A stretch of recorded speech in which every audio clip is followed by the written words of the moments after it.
오늘 하나님의 말씀은 마태복음 13장 17절에서 23절까지의 말씀입니다. 내가 진실로 너희에게 이르노니 많은 선지자와 의인이 너희가 보는 것들을 보고자 하여도 보지 못하였고 너희가 듣는 것들을 듣고자 하여도 듣지 못하였느니라. 그런즉 씨 뿌리는 비유를 들으라. 아무나 천국 말씀을 듣고 깨닫지 못할 때는 악한 자가 와서 그 마음에 뿌려진 것을 빼앗나니 이는 곧 길가에 뿌려진 자요 돌밭에 뿌려졌다는 것은 말씀을 듣고 즉시 기쁨으로 받되 그 속에 뿌리가 없어 잠시 견디다가 말씀으로 말미암아 환난이나 박해가 일어날 때에는 곧 넘어지는 자요 가시떨기에 뿌려졌다는 것은 말씀을 들으나 세상의 염려와 재물의 유혹에 말씀이 막혀 결실하지 못하는 자요 좋은 땅에 뿌려졌다는 것은 말씀을 듣고 깨닫는 자니 결실하여 어떤 것은 100배 어떤 것은 60배 어떤 것은 30배가 되느니라 하시더라. 아멘. 마태복음 13장 17절에서 23절 말씀을 가지고 문제의 요소를 제거하면 결실은 따라온다. 문제의 요소를 제거하면 결실은 따라온다 라는 제목으로 함께 우리 나누겠습니다. 오늘 본문은 마태복음 13장 초반부에 있었던 그 씨 뿌리는 비유의 해석입니다. 이 비유도 해석이 참 중요합니다. 오늘 말씀의 요지는 그래서 내가 돌밭이다, 안 된다, 가시, 이것은 현실이고 한계다. 나는 좋은 밭이 아니어서 열매를 많이 못 맺는가, 그런 말씀하려고 하시는 것이 아니라고 저는 믿습니다. 성경이 말하는 바가 무엇입니까? 가시밭도 또 돌밭도 하나님께서 은혜를 베푸사 좋은 밭으로 그리고 열매 맺는 삶을 풍성하게 우리에게 주신다. 이것이 성경의 복음입니다. 믿으십니까? 결론적으로 말씀을 듣고 깨닫는 자가 좋은 밭이다. 그렇게 말씀하십니다. 즉 길가도 또 돌밭도 가시도 우리가 주변을 정리하고 좋은 밭으로 가꿔야 할 것입니다. 그럴 때 내 안에서 그 말씀이 30배, 60배 그리고 100배의 열매를 맺습니다. 열매 맺지 못하게 하는 그 요소들이 있습니다. 그 문제 요소를 제거하면 결실은 따라옵니다. 이것이 오늘 주님의 말씀입니다. 그리고 오늘 내게 원하시는 말씀입니다. 많은 선지자와 그리고 의인이 보지 못하고 듣지 못하였다라고 말씀하시는데 하나님께서 주시는 이 말씀을 오늘 저희가 듣고 깨닫는 귀한 아침 될 수 있기를 원합니다. 첫 번째 길가입니다. 19절 아무나 천국 말씀을 듣고 깨닫지 못할 때는 악한 자가 와서 그 마음에 뿌려진 것을 빼앗나니 이는 곧 길가에 뿌려진 자요. 자, 이 말씀은 13장 4절을 해석하고 계신데요. 오늘 이 19절에서 제가 두 가지를 좀 생각해 봤습니다. 그 씨 뿌리는 장소가 지금 길가구나라는 것과 그리고 깨닫지 못하는데 왜 그러는가? 바로 그것은 뿌려진 것을 누가 뺏어가죠. 그래서 누가 이것을 빼앗아가는가? 이렇게 생각이 좀 들었습니다. 이 두 가지를 좀 연관 지으면 그 빼앗겨서 못 맺는다 이런 순서가 아니라 길가에 있으니 빼앗긴다 이렇게 저희가 봐야 되는 것입니다. 길가에 있으니 빼앗긴다. 자, 우선 길가라고 하는 것 그리고 이제 이후에 나오는 그 돌밭, 뭐 가시 그리고 또 좋은 밭 이런 것들은 밭의 종류로 제가 보이지만 실제로 하나님께서 하시는 말씀은 예수님의 그 핵심 메시지는 그런 것이 아니라 깨닫지 못하는 자와 깨닫는 자, 열매 맺는 자 이렇게 그 깨달음에 대한 정도를 얘기하시는 것이죠. 그러니까 처음 시작은 깨닫지 못하는 것에서 말씀하셔서 깨달음은 있으나 그 얕게 그리고 어느 순간에 막히는 마지막에 끝내 열매 맺는 이렇게 나눌 수 있는 것입니다. 자, 길가는요 우선 농부가 씨를 뿌리는 장소가 아닙니다. 뭐 신기수가 없으니 자랄 수가 없고 또 자랄 수가 없으니 열매를 맺을 수가 없습니다. 그와 같은 사람을 비유한 것입니다. 그 말씀이 도저히 받아들여지지 않는 그런 경우 아예 안 듣거나 아니면 잘 들어도 하나도 안 들어가는 그런 경우입니다. 이곳에 이제 캄보디아 청년들과 함께 단기 선교를 지방으로 가곤 했는데 캄봇이라고 하는 지방이 있습니다. 그곳에 갔을 때의 일이었습니다. 그 팀을 이제 여러 명으로 나눠서 여러 팀으로 나눠서 그 캄봇 동네 도시에 그 가장 큰 시장이 있습니다. 그 시장 앞에 서서 기도하고 그리고 이제 세 패로 나눠서 시간과 다음 약속 만남 장소를 약속하고 그리고 흩어져 전도를 하기 시작했습니다. 지나가는 사람 그리고 또 손님을 기다리는 오토바이 운전수 길에서 놀고 있는 아이들, 아니면 뭐 중고물품이나 간식거리를 파는 그 노점상 아주머니들, 자, 이런 분들을 제가 찾아가서 말을 걸고 또 복음을 전하는 그런 시간이었습니다. 그런데 어떤 분들은 전도지를 받고 그 전도지 바로 앞에 있는 그 예수라는 글씨를 보자마자 저희 앞에서 이렇게 버리는 분도 참 여러 명 만났습니다. 눈앞에서 버리더라고요. 그러면 이 땅에 떨어진 것 제가 줍기도 하는데, 또 어떤 것들은 지나가는 오토바이에 곧 또 밟히고 그런 것을 보았습니다. 또 이제 교회에 그 지어라고 하는 형제가 한 명 있는데, 참 오랫동안 그 예수님 영접을 위해서 기도하고 또 함께 시간을 좀 잡았습니다. 그래서 조용한 장소로 불러서 제가 최선을 다해서 복음을 한 30분 이상 이렇게 정성을 다해서 기도하는 마음으로 복음을 전했습니다. 참 잘 들었습니다. 그리고 나서 마지막에 다 듣고 나서 저한테 솔직하게 한마디 이렇게 하는 것이었습니다. 감사합니다. 그런데 솔직히 말씀드려서 하나도 믿어지지 않습니다. 어찌 보면 참 믿기는 것이 은혜이죠. 그러니까 이 말씀이 뿌려지긴 하는데 도대체 심겨지지 않는 그런 사람 혹은 그런 때가 있고, 또 저희도 또 그런 때가 있었을 것입니다. 길가에 뿌려진 씨는 하지만 더 큰 문제가 있습니다. 그 다음에 어떤 것이 일어나죠? 바로 그 심겨지지 않은 그 씨앗을 악한 자, 즉 사단이 빼앗아 간다는 것입니다. 또한 13장 4절에는 그것을 새들 이렇게 표현했었어요. 그러니까 길가 입장에서 보면 새들은 하늘에서 날아다니는 것이죠. 그러니까 길이 통제할 수 있는 그런 것이 아닌 것입니다.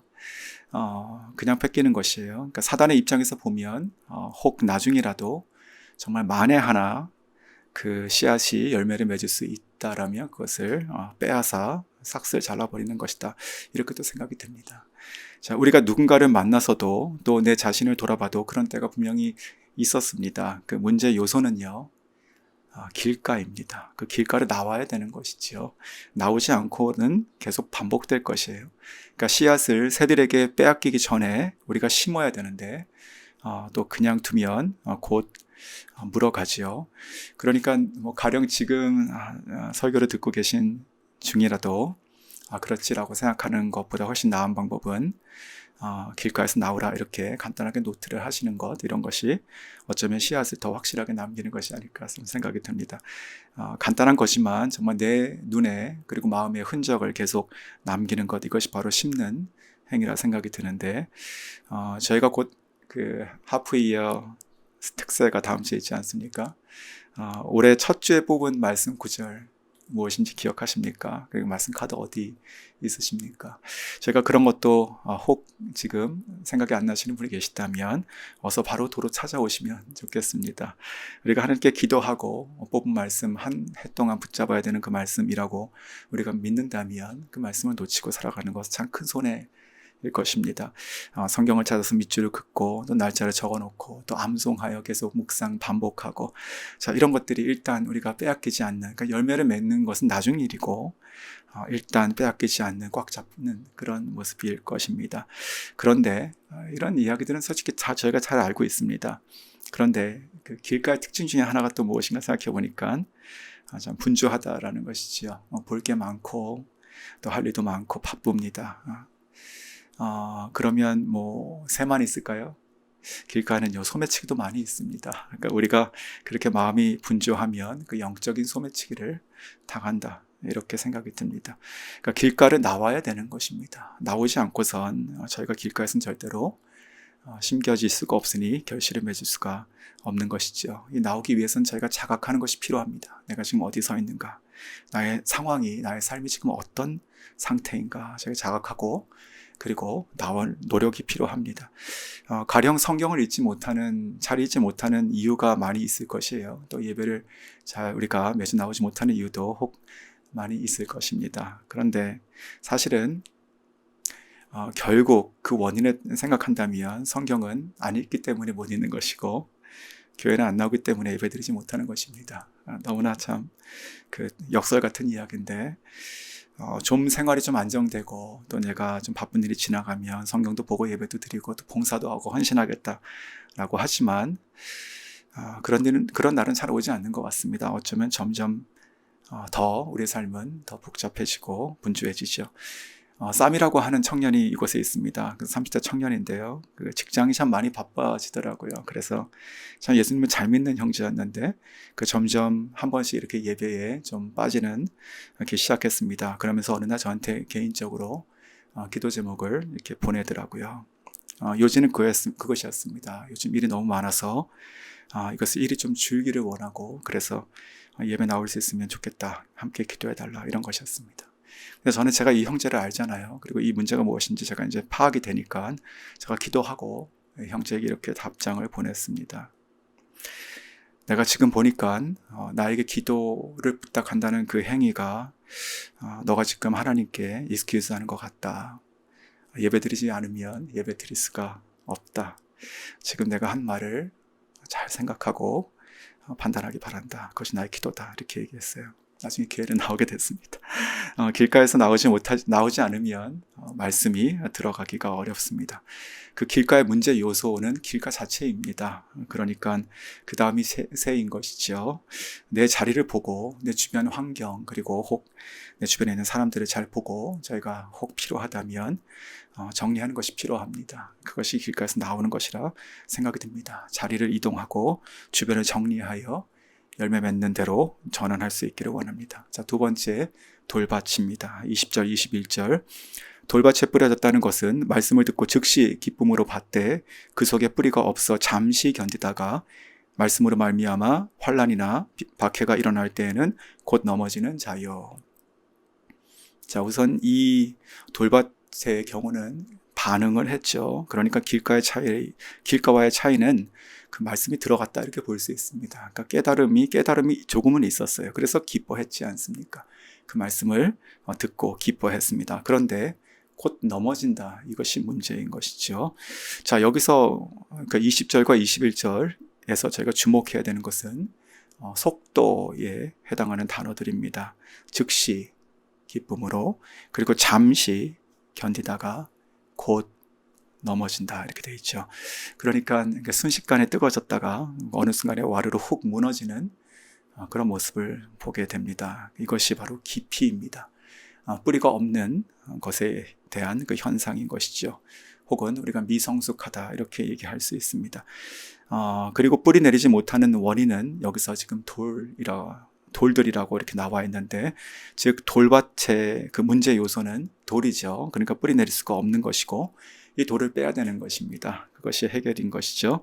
그런데 이 경우 우리가 무턱대고 그냥 돌이 없기만을 바라고 기도한다라고 하면 그런 것은 이제 신앙과 그리고 현실의 괴리만 더 낳게 됩니다. 돌이 사라지는 것, 그것을 원하시는 것이 아니라 하나님은 우리가 돌을 빼는 것을 원하신다고 생각합니다.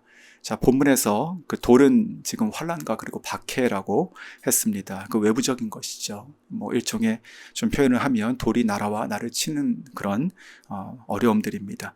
이것이 박해인데 특별히 이제 말씀으로 말미암아 이렇게 되어 있습니다. 즉 믿음 때문에 받는 여러 가지 어려움들, 그것들을 우리가 어려움들을 돌로 표현할 수 있는 것입니다. 돌을 만나면, 돌에 넘어지면 참 아프죠. 그리고 다칩니다. 어떻게 할까 생각이 듭니다. 근데 그대로 있다면 아무 일도 일어나지 않죠. 돌을 품고 가만히 누워서 돌을 한탄하고 있다면 누가 누구를 구원할 수 있겠습니까? 어떻게 하면 되는 것입니까? 넘어진 자는 다시 힘써 일어나야 되는 것이죠. 전 똑같다고 생각합니다. 그리고 일어나서 다시 제자리에 서야 되는 것입니다. 권투 선수가 이렇게 한 대 맞았다고 주저앉아서 울고 있다면 그 말이 됩니까? 다시 일어나서 몸을 세워서 바로 가드를 올리지 않습니까?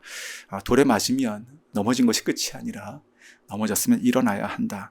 저는 일어나는 것이 바로 돌을 하나씩 빼는 것이다 이렇게 생각이 들었습니다. 주님을 믿고 신앙생활 하는데 얼마나 어려움들이 많이 있습니까?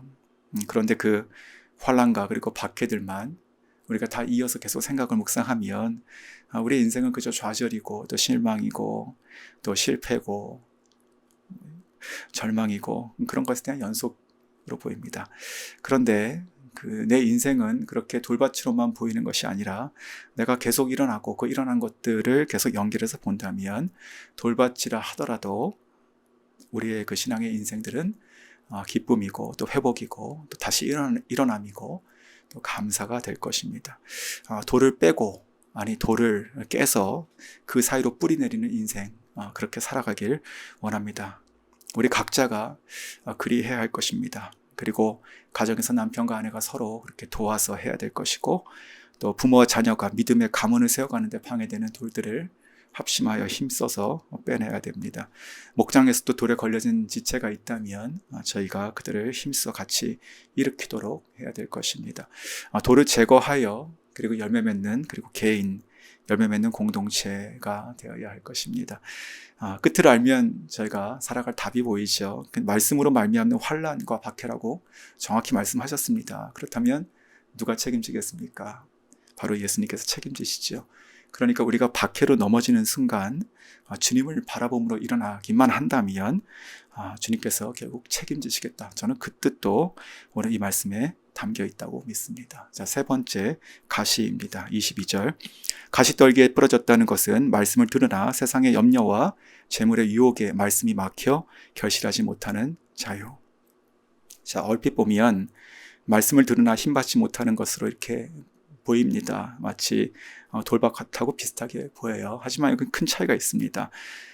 돌밭보다 훨씬 좋은 땅에 지금 가까운 상태다, 이렇게 생각이 듭니다. 왜냐하면 지금 말씀에 결실치 못하는 것에 대한 말씀을 하잖아요. 다른 말로 하면 이 씨앗은 자라서 결실 직전까지는 갔다는 이렇게 얘기를 볼 수 있고, 안타깝게도 그 순간 넘어졌다, 이렇게 볼 수 있는 것입니다. 그러니까 싹을 틔우고 그 나무로 자라서 결실을 맺는 그 성장 과정을 어른들도 밟은 것으로 볼 수 있는 것이지요. 그런데 이 가시떨기에 그 떨어진 씨앗은 그 가시에 찔리기까지 자라서 안타깝게 그 가시로 인해서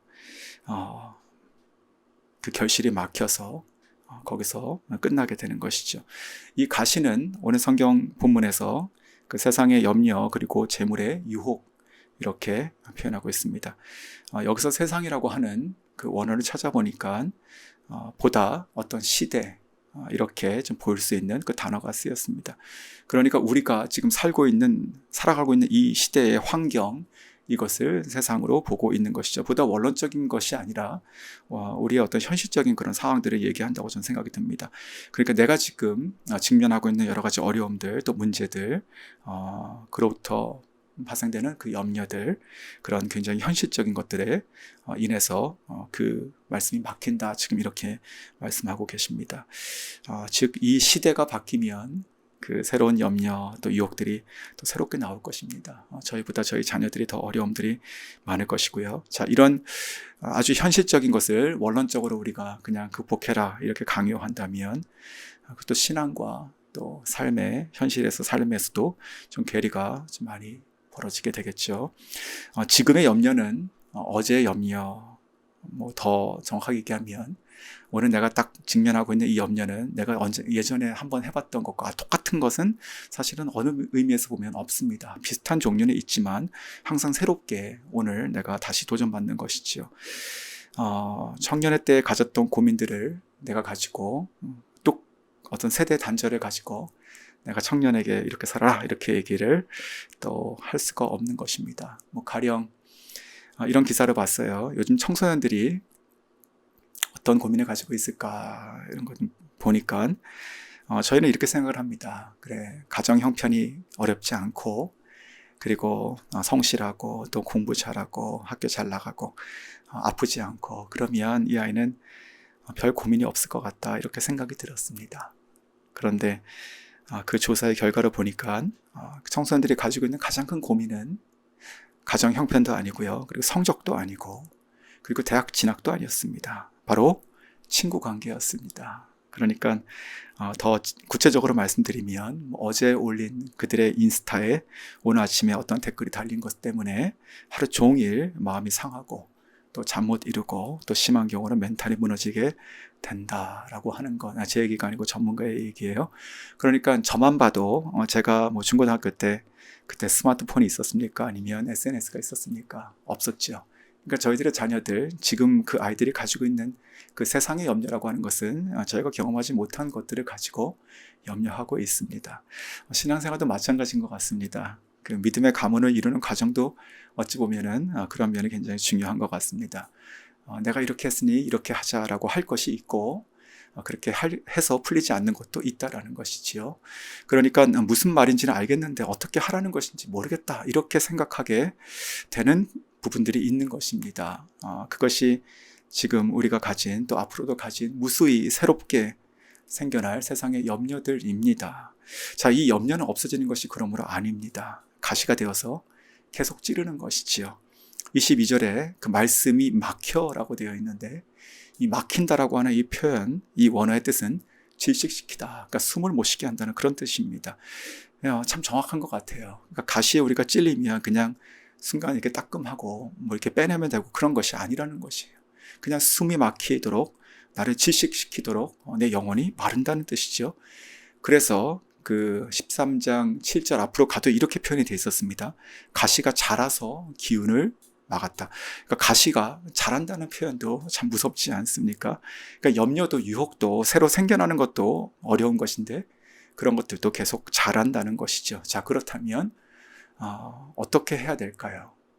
자, 묵상하면서 한 가지 생각이 들었습니다. 싹을 잘라야 된다. 그러니까 시간차를 두지 말라는 것입니다. 시간차. 나중에 감당 못합니다. 이 염려라고 하는 것, 작은 생각 그리고 누군가의 작은 말 한마디로 시작이 됩니다. 처음에는 별 신경이 안 쓰입니다. 그리고 또 내가 핸들할 수 있다고 생각이 들죠. 그러나 그것은 자랍니다. 놔두면 결국 가시가 되어서 나를 찌르게 되고 나는 그때는 숨 못 쉬게 된다는 것입니다. 결정적인 순간에 정말 치명적으로 나를 찔러서 나를 넘어지게 합니다. 내 신앙의 발걸음을 멈추게 합니다. 좋은 예가 안타깝지만 그 부자 청년의 이야기인 것 같습니다. 그가 예수님께 와가지고 구원에 대한 얘기를 하는데 예수님께서 가진 것을 다 팔아서 가난한 자에게 주고 너는 와서 나를 따르라 이렇게 말씀하시잖아요. 생각해보면 그 청년이 거기서 넘어져가지고 돌아갔지만 그 청년은 거기까지 온 것은 굉장히 성숙한 어느 정도 성숙이 이뤘기 때문에 와서 정말 진심을 가지고 물어본 것이 아니었겠습니까? 그러니까 그렇게 사는 사람이 별로 없었는데 예수님께 그렇게 살고 그 삶을 가지고 와서 질문한 것이었습니다. 그러나 그 순간 그가 거기서 넘어져서 발길을 돌이키게 되는 것이지요. 이러한 가시가 치명적이 되지 않도록 저희는 그것이 인지되는 그 순간 다 잘라낼 수 있기를 원합니다. 아무리 거대한 가시라도 그 가시 자체는 실상입니다. 그리고 또 그것이 유혹이 되는 것이죠. 그래서 22절에 그 유혹이란 단어가 영어 성경에 번역되는 것은 속임수다 이렇게 번역이 또 되어 있습니다. 즉 염려라고 하는 것은 결국은 가짜입니다. 그 가짜가 자라서 나를 찌른다. 가짜를 키워서 숨막히는 인생 살지 않기를 주님의 이름으로 부탁드립니다. 자, 마지막으로 좋은 땅입니다. 좋은 땅 23절. 좋은 땅에 뿌려졌다는 것은 말씀을 듣고 깨닫는 자니 결실하여 어떤 것은 100배, 어떤 것은 60배, 어떤 것은 30배가 되느니라 하시니라. 아멘. 자, 좋은 땅은 결국 무엇입니까? 말씀을 듣고 깨닫는 자다. 이렇게 결론 내고 있습니다. 깨닫는 것이 핵심이에요. 깨닫는 것은 그러니까 분석하고 이해한다는 것이 아니라 올바른 해석 그리고 완전한 믿음 그리고 온전한 순종 이것이라고 저는 생각합니다. 한마디로 압축하면 말씀을 붙잡으라는 것이죠. 꽉 잡으라는 것이에요. 그리고 그것을 철저하게 믿으라는 것입니다. 그리고 믿는 대로 살아봐라 이 뜻이죠. 말씀을 붙잡고 의심하지 않고 믿음으로 그 믿은 대로 살아봐라 이 뜻입니다. 자, 그러면 결실이 있다라는 것이에요. 이것이 바로 어떤 것은 30배, 그리고 어떤 것은 60배, 100배라고 합니다. 이 숫자를 우리가 축복의 어떤 기준, 차등을 둔다 이렇게 볼 수는 없습니다. 왜냐하면 누구는 30배, 누구는 60배 이렇게 말하지 않고 어떤 것은 즉 말씀을 받고 있어요. 그러니까 말씀에 따라서 우리 삶 가운데 이루어지는 역사하는 어떠한 그런 역할들이 틀릴 것이 아닙니까? 그러니까 그거에 따라서 30배, 60배, 100배의 결실을 맺는다고 하고 있습니다. 중요한 것은 말씀은 그 말씀의 뜻대로 그리고 말씀은 그 말씀 자체가 주권이 되어서 깨닫는 자의 삶 가운데 결실로 이룬다라고 하는 것이죠. 그러므로 우리는 말씀을 꽉 붙잡아야 됩니다. 꽉 붙잡아야 돼요. 의심하지 말고 때가 되어 이루시는 것을 우리가 반드시 믿어야 됩니다. 귀 있는 자는 들으라 하시지 않았습니까? 구약 사람들을 구약시대 사람들은 귀가 없었습니까? 깨달으라는 말씀인 것이죠. 듣고 깨닫는 자가 되라 라고 말씀하시는 것입니다. 한 가지만 더 나누고 마치면 이 깨달음의 장애가 무엇일까 생각하면서 바로 그것은 완악한 마음이다 이렇게 생각이 듭니다. 완악한 마음이 깨져야 됩니다. 깨져야지 들린다는 것이죠. 이 좋은 땅이라고 하는 것은요, 강철 콘크리트 땅이 아닙니다. 부드러운 땅인 것이죠. 씨앗도 그리고 물도 잘 흡수하는 것입니다. 씨앗을 많이 흡수하면 그 땅은 더 영양물이 많은 옥토가 됩니다. 더 많은 결실을 맺게 됩니다. 이 말씀 저 말씀 이것이 다 나의 삶 가운데 풍성하게, 아니 풍성에서 풍성으로, 그리고 또 완전에서 완전으로 이르는 그런 결실을 우리가 경험할 것입니다. 이 내 안에 있는 이 완악함이, 이것이 큰 장애입니다. 정말 신앙인이라면 우리가 주님을 알고 또 주님 앞에 말씀을 순종하고 살아갈수록, 깨달을수록 마음이 겸손해질 수밖에 없습니다. 정말 하나님께서 위대하시고 내가 누구인가를 깨닫게 되는 것이죠. 내 완악함을 깰 수 있도록 말씀을 붙들고 또 하나님의 은혜를 사모하십시오. 하나님께 간절히 나아가고 하나님께서 반드시 이 말씀이 내 가운데 열매 맺게 해주시기를 바라는 마음으로 그렇게 은혜를 사모하고 가시기를 바랍니다.